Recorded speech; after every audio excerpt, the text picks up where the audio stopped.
கிறிஸ்துவுக்குள் பிரியமான என் அன்பு தேவ ஜனமே, மற்றும் ஒரு காணொளி காட்சியின் வாயிலாய் உங்களை சந்திப்பதிலே நான் மிக்க மகிழ்ச்சி அடைந்தவனாய் காணப்படுகிறேன். இந்த நாளிலும் தேவன் என்னோடு கூட பேச இருக்கிறதான தேவ செய்தி எப்தாவினுடைய வாழ்க்கை பற்றித்தான். இது 3ஆம் பகுதியாக உங்களோடு கூட நான் பகிர்ந்து கொள்ள வாஞ்சிக்கிறேன். பிரியமானவர்களே, இது எப்தாவினுடைய இறுதி பகுதியாக இருக்கிறது. ஒவ்வொரு காணொளி காட்சியும் உங்களோடு கூட பகிர்ந்து கொள்ளுகிற பொழுது எனக்குள்ளாக ஒரு உற்சாகம் ஏற்படுகிறது. பிரியமானவர்களே, தேவ செய்தியை உங்களோடு கூட பகிர்ந்து கொள்வதிலே அதில் இருக்கிறதான அந்த மகிழ்ச்சி, சந்தோஷம், தேவ வார்த்தைகளை அதன் மூலமாய் நான் கற்றுக்கொள்கிறேன் என்பதை குறித்து நினைக்கும் பொழுது, இப்படிப்பட்ட வாய்ப்புகளை தேவன் எனக்கு ஏற்படுத்தி கொடுத்திருக்கிறார் என்பதை நான் நினைக்கும் போதெல்லாம் என் தேவனை நான் சோஸ்தரிக்கிறேன். பிரியமானவர்களே, இந்த காணொளி காட்சியும் முழுமையாக பாருங்கள். ஒரு 20 நிமிடத்திற்குள்ளாக செய்தி இருக்க வேண்டும் என்று சொல்லி நான் கடந்த 3 செய்தியும் அப்படியாய் நான் தயார் செய்து உங்களோடு கூட பகிர்ந்து கொண்டு வருகிறேன். இந்த தேவ செய்தியும் அவ்வாறாக 20 நிமிடத்துக்குள்ளாக நான் முடித்து விடுவேன். எனக்கு பிரியமான என் அன்பு தேவ ஜனமே, இந்த காணொளி காட்சியை நீங்கள் பார்ப்பது மாத்திரமல்ல, உங்களுக்கு தெரிந்தவர்களிடத்திலே, உங்களுக்கு அறிமுகமானவர்களிடத்திலே இதை பகிர்ந்து என்னை உற்சாகப்படுத்துங்கள். இப்படிப்பட்ட தேவ செய்தியை கொடுப்பதற்கு தேவன் என்னை எடுத்து உபயோகப்படுத்திக் கொண்டு வருகிறதை நீங்கள் அறிவீர்கள். எனக்காக உங்கள் ஜெபங்களிலே நீங்கள் ஜெபித்துக் கொள்ளுங்கள். பிரியமானவர்களே, இந்த காணொளி காட்சியை காணுகிற பொழுதெல்லாம் உங்களிடத்திலே நான் வைக்கிற ஒரு வேண்டுகோள், சப்ஸ்கிரைப் பண்ணுங்கள். உங்களுடைய மேலான ஆலோசனைகளை, கருத்துக்களை அந்த கமெண்ட் செக்ஷனிலே நீங்கள் பதிவு செய்து அதிலே உங்கள் கருத்துக்களை தெரிவியுங்கள். அவை என்னுடைய செய்திக்கு உத்வேகம் கொடுக்கிறதாய் அமையும் என்பதை நான் ஒருபோதும் மறக்கவில்லை. இப்போதும் கூட நாம் செய்திக்குள்ளாக செல்ல இருக்கிறோம். பிரியமானவர்களே, கடந்த செய்தியிலே பார்த்தோம், எப்தா கீலேயாத் மூப்பரோடு கூட தோப் தேசத்திலிருந்து அவன் கீலேயாத்தை நோக்கி அவளோடு கூட சென்றான்.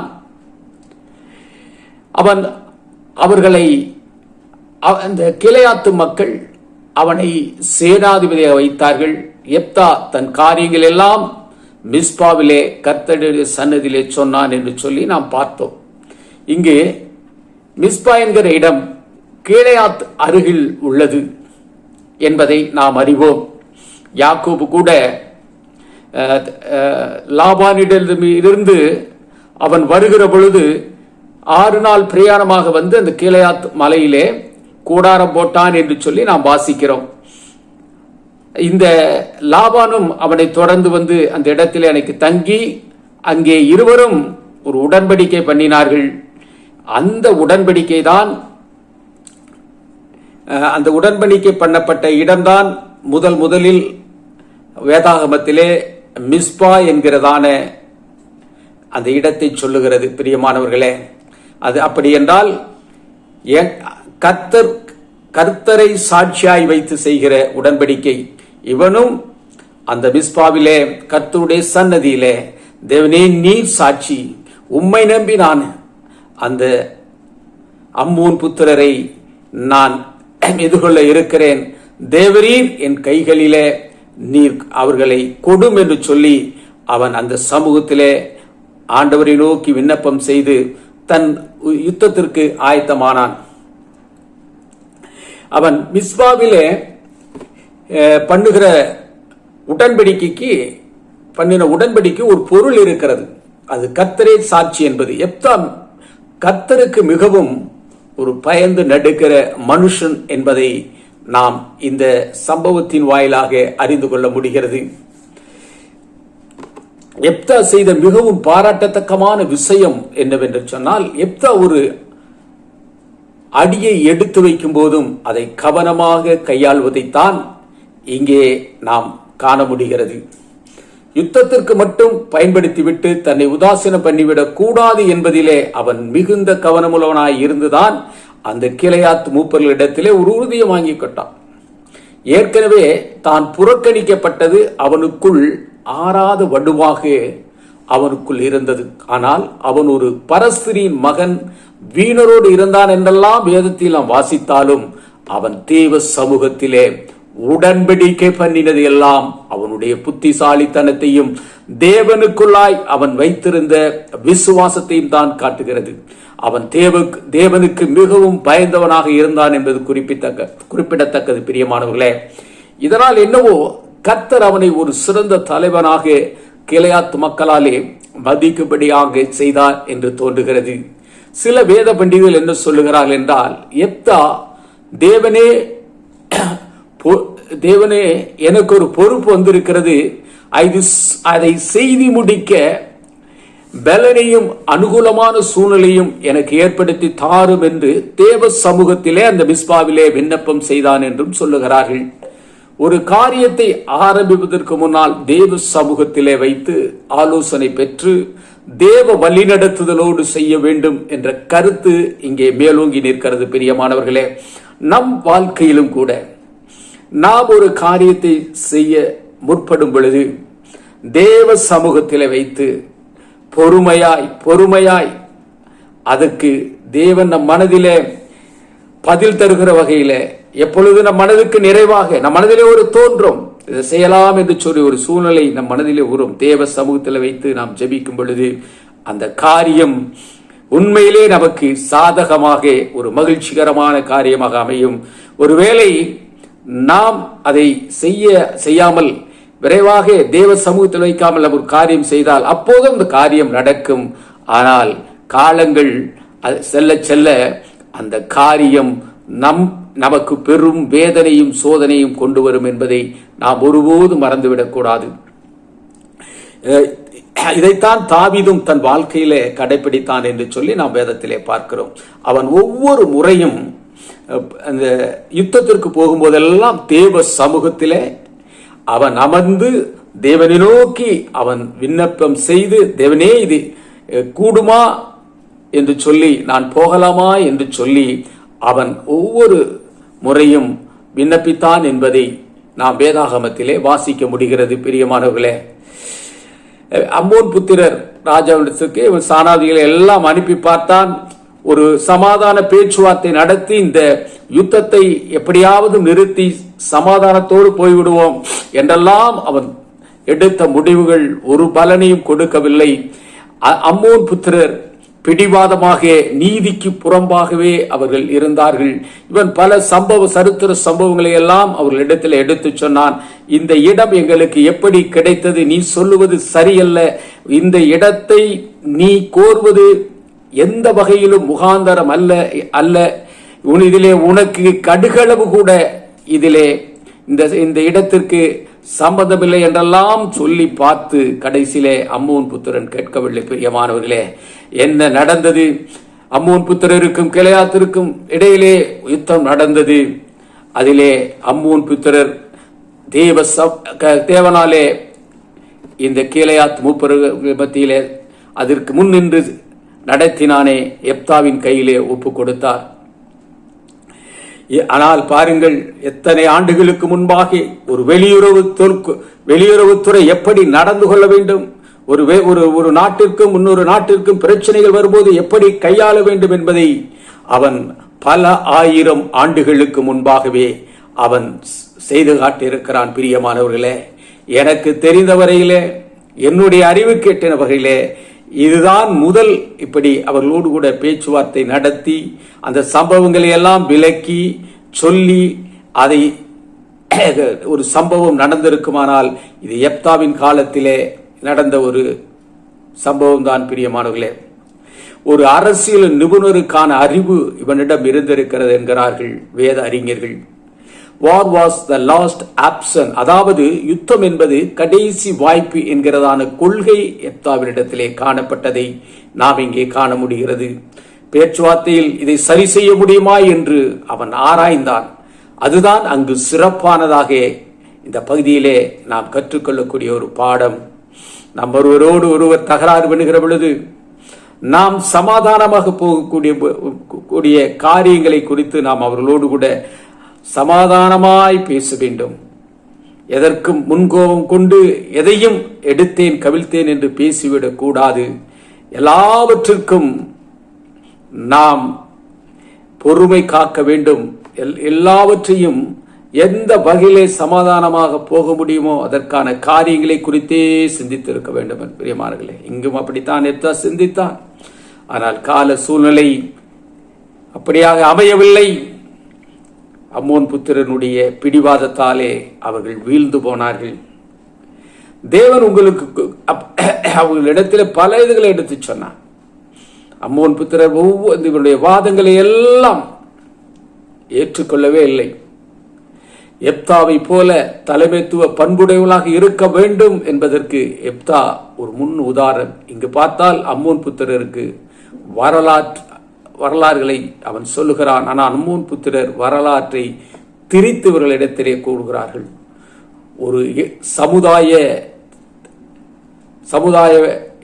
ஒரு சமுதாயத்திலே எளிய பின்னணியில் இருந்து வந்தவனுக்கு இப்படிப்பட்ட வாத திறமை, புத்தி கூர்மையான அறிவு, ஞானம் எல்லாம் இருப்பது நம்மை வியப்பாக வைக்கிறது அல்லவா பிரியமானவர்களே.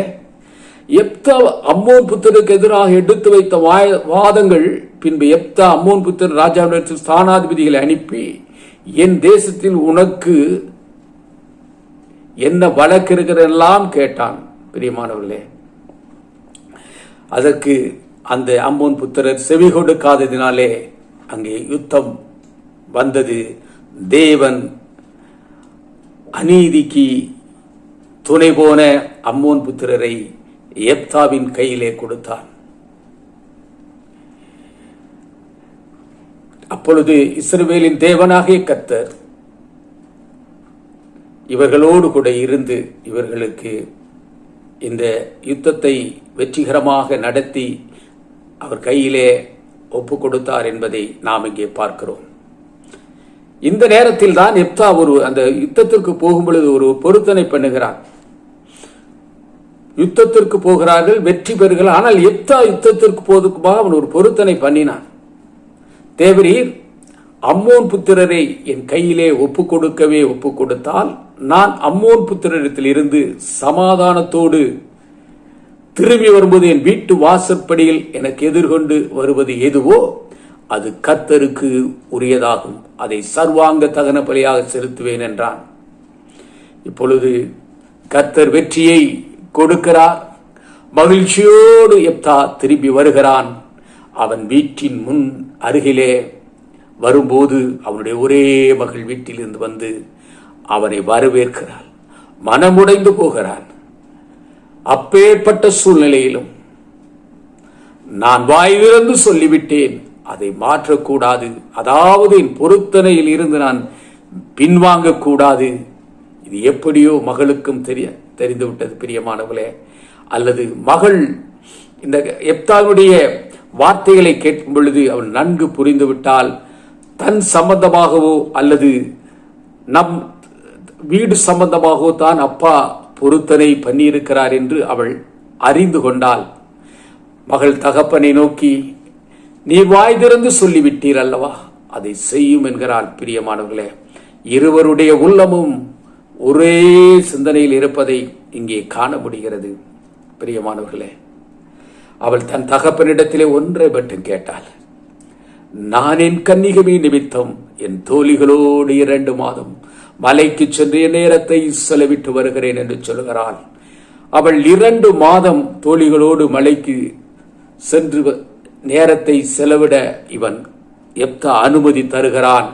அவளும் 2 மாதம் கழித்து வருகிறாள். பிரியமானவர்களே, நாம இருந்தால் என்ன செய்திருப்போம்? 2 மாதம் இருந்தது. யோசித்து ஏதோ ஒரு முடிவை எடுத்து மகளுக்கு பதிலாக ஏதாவது முன்னை செலுத்தி முடித்திருப்போம். ஆனால் அவன் இந்த 2 மாத கால அளவு அவனுக்கு போதுமானதாக இருந்தாலும் அவன் எந்த ஒரு முடிவையும் எடுக்காமல் 20 மாதத்திலே அவன் தான் பொருத்தனை பண்ணின அந்த உடன்படிக்கையை மீறாமல் 2 மாதம் அவன் கழித்து வந்த பிறகு எப்தா தன் பொருத்தனையை நிறைவேற்றினான் என்று சொல்லுகிறார்கள். ஆனால் அவன் தகன பலியாக செலுத்துவேன் என்று நாம் மேலே இந்த அதிகாரத்திலே நாம் வாசிக்கிறோம். ஆனால் வேத பண்டிதர்கள் என்ன சொல்லுகிறார்கள் தெரியுமா? எப்தா தன் மகளை பொருத்தனை பண்ணினான், ஆனால் அவளை பலி கொடுக்கவில்லை, சாமுவேலை போல ஊழியத்திற்கு அனுப்பிவிட்டான் என்று சொல்லுகிறார்கள். அவள் புருஷனை அறியாதிருந்தாள் என்று சொல்லப்படுகிறதே. அவள் தன் வாழ்நாள் முழுவதும் தேவ ஊழியத்திற்காய் கொடுக்கப்பட்டால் அவள் புருஷனை அறியாதிருந்தாள் என்று வேத பண்டிதர்கள் சொல்லுகிறார்கள். ஒரு சிலர் இல்லை, எப்தா பொருத்தனை பண்ணினான் என்றும் சொல்லுகிறார்கள். இதற்காக அவர்கள் சொல்லுகிறதான காரணம், இவன் தேவனுக்கு பயந்தவன், 300 ஆண்டு கால இஸ்ரவேல் தேசத்தின் சம்பவத்தை அறிந்திருந்தவன், நியாய பிரமாணத்தையும் நன்கு அறிந்தவனாக இருந்திருக்கக்கூடும். நரபலி தேவன் விரும்பாத ஒரு காரியம். ஒருவேளை நான் தன்னுடைய மகளைத்தான் தகனபலி செலுத்த போகிறோம் என்பது அவனுக்கு முன்பாக தெரியாது. தன் வீட்டிலிருந்து வெளியே வருகிற நான் வெற்றியோடு திரும்பி வருகிற பொழுது என் வீட்டிலிருந்து எது தென்படுகிறதோ அதை தகனப்படியாக செலுத்துவேன் என்று சொன்னான். ஆனால் மகள் தான் அவன் மகளைத்தான் தகனபலியாக செலுத்துவேன் சொல்லவில்லை. ஆனால் பொருத்தனை பண்ணினது உண்மை. அந்த பொருத்தனையின் பிரகாரமாக அது தேவனுக்கு பயன்படட்டும், தேவ ஊழியத்திற்கு பயன்படட்டும் என்றுதான் தன் மகளை விட்டு விட்டான் என்று சொல்லுகிறார்கள். ஆனால் நியாயப்பிரமாணம் என்ன சொல்லுகிறது? நரபலி செலுத்துகிறவன் ஜனத்திலிருந்து அறுப்புண்டு போக வேண்டும் என்று லேவியராகமத்திலே சொல்லப்பட்டிருக்கிறது அல்லவா? நரபலிக்கு எதிரான பிரமாணங்களை குறித்து அநேக வசனங்கள் உண்டு. யாத்திராகமம் 13:12-13, லேவியராகமம் 27:1, உபாகமம் 18:9, இப்படி பல வசனங்கள் நரபலியை குறித்து திட்டமாய் பேசுகிறது. பிரியமானவர்களே, தேவனுக்கு பிரியமில்லாத காரியத்தை இவன் செய்திருக்க மாட்டான் என்று சொல்லுகிறார்கள். ஆகவே 2 மாதம் முடிந்து பின்பு தன் தகப்பனிடத்தில் திரும்பி வந்தால் அப்பொழுது அவன் பண்ணி தன் பொருத்தனைபடி அவளுக்கு செய்தான். பொருத்தனை என்பது சரியாகத்தான் இருந்தது, ஆனால் அதை செய்த விதங்கத்தை தான் அவன் மாற்றி இருக்கிறான் என்று வேத பண்டிதர்கள் சொல்லுகிறார்கள். முதலிலே அவன் பொருத்தனை பண்ணுவதற்கு முன்பாக, அது எது என்று தெரிவதற்கு முன்பாக அவன் பொருத்தனை பண்ணின பொழுது என் வீட்டிலிருந்து வரு கண்ணுக்கு தற்போது அதை தகனபலியாக செலுத்துவேன் என்று சொன்னான். ஆனால் இப்போ மகள் கண்ணுக்கு எதிரே வந்ததினாலே மகளை, தன் ஒரே மகளை அவன் தகனபலியாக செலுத்தாமல் தன் ஊழியத்திற்கு அனுப்பிவிட்டான் என்பதுதான் சமீப காலத்திலே தேவ வல்லுநர்கள் தன் வேத ஆராய்ச்சி ஆராய்ந்து எடுத்த முடிவுகள். ஆனாலும் நாம் அதை பற்றி பெரிதாக சிந்திக்க வேண்டாம். ஏனென்று சொன்னால் அவன் எபிரேயத்திலே சொல்லப்படுகிற விசுவாச பட்டியலிலும் எப்தா இடம்பெற்றிருக்கிறான். அவன் தேவனுக்கு பிரியமுள்ளவனாக இருப்பான். ஒருவேளை அவன் தகனபலியாக செலுத்திருப்பான் என்று சொன்னால் எவ்வளவு பெரிய ஆளாக இருந்தாலும் தேவன் அதை கண்டிப்பாய் மன்னிக்க மாட்டான். நரபலியை தேவன் விரும்பவில்லை. ஆபிரகாம் ஈசாக்கை கொண்டு பலியிடச் சொல்லும் பொழுது அவன் பலியிருக்க கூடாது. தேவன் நரபலியை விரும்பாத தேவன் என்பதை நாம் புரிந்து கொள்ள வேண்டும். சிலர் இல்லை, அவன் தான் சொன்னபடியே பலி செலுத்தி விட்டான் என்றும் சொல்லுகிறார்கள். இதற்கு அவர்கள் குறிப்பிடுவது 11ஆம் அதிகாரம் 40ஆம் வசனத்தை. இது நிமித்தம் இஸ்ரவேலின் குமாரத்திகள் வருஷந்தோறும் போய் 4 நாள் கீலேயாத்தியனான எப்தாவின் குமாரத்தியை குறித்து புலம்போது இஸ்ரவேலில் வழக்கமாயிற்று என்று சொல்லுகிறார்கள். ஆனால் அது அவன் பழி செலுத்தினாலே அது ஏற்பட்டிருக்கலாம் என்று சொல்ல முடியாது. ஒரே மகளை தனக்கு பிரியமாய் வளர்த்த, கன்னி பருவம் அடைந்த தன்னுடைய மகளை தனக்கு என்று வைக்காமல் ஊழியத்திற்காக தேவனுக்காக அர்ப்பணித்த ஒரு மாபெரும் மனிதன். அப்படிப்பட்ட அந்த பெண்ணை நினைத்து இப்படி அவளுக்கு ஆகிவிட்டதே, நம்மளோடு கூட இருந்தாலே இப்படி ஆகிவிட்டதே என்று சொல்லி அவர்கள் புலம்பியிருக்கலாம். பிரியமானவர்களே, இங்கே நாம் ஒன்றை புரிந்து கொள்ள வேண்டும். எப்தா தன் நாட்டு மக்களுக்காக இந்த பொருத்தனை பண்ணினான். பாருங்கள், தன் நாட்டு மக்களோடு கூட அவன் எப்படிப்பட்டவனாக இருந்தான். அந்த நாட்டு மக்களுக்கு, நாட்டின் மேல் எவ்வளவு பற்றுள்ளவனாக இருந்திருப்பானால் இப்படிப்பட்ட பொருத்தனை அவன் பண்ணியிருப்பான். பிரியமானவர்களே, நாம் அதை நினைத்து பார்க்க வேண்டும். அவன் மகளும், ஆனால் அங்கே ஒன்றை நாம் நினைத்து பார்க்க வேண்டும். அவள் மகளும் அதற்கு உடன்பட்டால் பிள்ளையை எவ்வளவு தேவ பக்தியோடு அவன் வளர்த்திருக்கிறான் என்பதை நாம் நினைத்து பார்க்க வேண்டும். பிரியமானவர்களே, எனவேதான் யெப்தா அந்த விசுவாச வீரல் பட்டியலிலே எபிரேயர் சொன்னதிலே அவனும் இடம்பெற்றிருக்கிறான். அவன் காலத்திலே மற்றும் ஒரு விரும்பத்தகாத ஒரு செய்தி அங்கே காரியம் நடைபெற்றது. எப்ராயிம் ஏகமாக கூடி யெப்தாவை நோக்கி, நீ எங்களுடனே கூட வரும்படி அழைப்பியாமல் அம்மோன் புத்திரரை யுத்தம் பண்ண போனதினாலே உன் வீட்டையும் உன்னுடைய கூட இருக்கிறவர்களையும் அக்கினியால் சுட்டு போடுவோம் என்று அவரோடு கூட வாக்குவாதம் பண்ணுகிறார்கள். இஸ்ரவேல் இனத்தார், ஒரு கோத்திரத்தார் இவனை எதிர்க்கிறார்கள். ஆனால் இவன் என்ன சொல்லுகிறான், நான் உங்களோடு கூட வந்து அந்த அம்மோன் புத்திரரை எதிர்த்து யுத்தம் செய்வதற்கு உங்கள் அழைத்தை நீங்க வரவில்லை. நான் என் உயிரை பணயமாக வைத்து நான் அவர்களை கண்டு வெற்றி பெற்று தேவனின் கைகளிலே அவர்களை ஒப்புக் கொடுத்தார். ஆனால் நீங்கள் இப்பொழுது என் மீது விரோதமாக வருகிற காரியம் என்று சொன்னார்கள். ஆனாலும் அவர்கள் கேட்கவில்லை. அவர்கள் இவனோடு கூட வந்தார்கள். வந்து இவர்களையோடு கூட சண்டையிட விட்டார்கள்.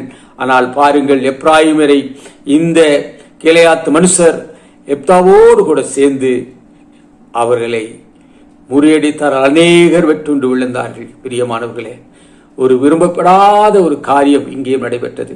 இதிலிருந்து இரண்டு காரியங்களுக்கெல்லாம் அநீதியான காரியங்களுக்கு தேவன் துணை நிற்பதில்லை. அம்மோன் புத்திர வாழ்க்கையிலும் அப்படித்தான்.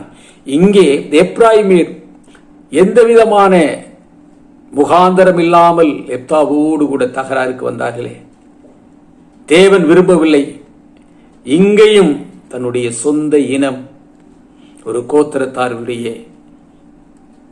இனம் யெப்தாவை எதிர்த்து வந்தார்கள். இவன் எவ்வளவோ சொல்லி பார்த்தான், அவர்கள் கேட்கவில்லை. இறுதியிலே இந்த கீலேயாத்து மனுஷர்களாலே மடிந்து விழுந்தார்கள். பிரியமானவர்களே, நாமும் கூட தேவ சமூகத்திலே அநீதியான காரியங்களுக்கு துணை போகக்கூடாது. துணை போனால் ஆரம்பத்திலே அது நமக்கு நன்மை செய்கிற காரியம் போல தோன்றும். அது குழாய் இறங்குகிற பொழுது அது நம்மை பாதாளத்திலே தள்ளிவிடும். நாம் அதற்குள் சென்றால் நமக்கு அழிவு நிச்சயம். பிரியமானவர்களே, யெப்தாவை போல ஒரு தேவனுக்கு பயந்த ஒரு வாழ்க்கையை, எந்த காரியத்தை செய்தாலும் தேவ சமூகத்திலே ஜெபித்து தூக்குறலாய் நாம் காணப்பட தேவன் நமக்கு அப்படிப்பட்ட ஞானத்தை தந்தருள்வாராக. நாம் ஒவ்வொருவரும் அப்படியே தேவனை நோக்கி என்னாலும் ஜெபிப்போம். கர்த்தர் நம் வாழ்க்கையிலே பெரிய காரியங்களை செய்வார். சமாதான சந்தோஷம் நம் வாழ்க்கையிலே நாம் பெற்றுக்கொள்வோம். பிரியமானவர்களே, இந்த காணொளி காட்சியை பார்க்கிற உங்கள் யாவருக்கும் மீண்டும் ஆண்டவராகிய இயேசு கிறிஸ்துவின் இனிய நாமத்திலே நான் நன்றி சொல்லுகிறேன். கர்த்தர் உங்களையும் என்னையும் ஆசீர்வதிப்பாராக. மற்றொரு காணொளி காட்சியின் வாயிலாய் நான் உங்களை சந்திக்க வாஞ்சையாக இருக்கிறேன். கர்த்தர் தாமே இந்த தேவ செய்தியை அங்கீகரித்து ஆசீர்வதிப்பாராக. ஆமேன், ஆமேன்.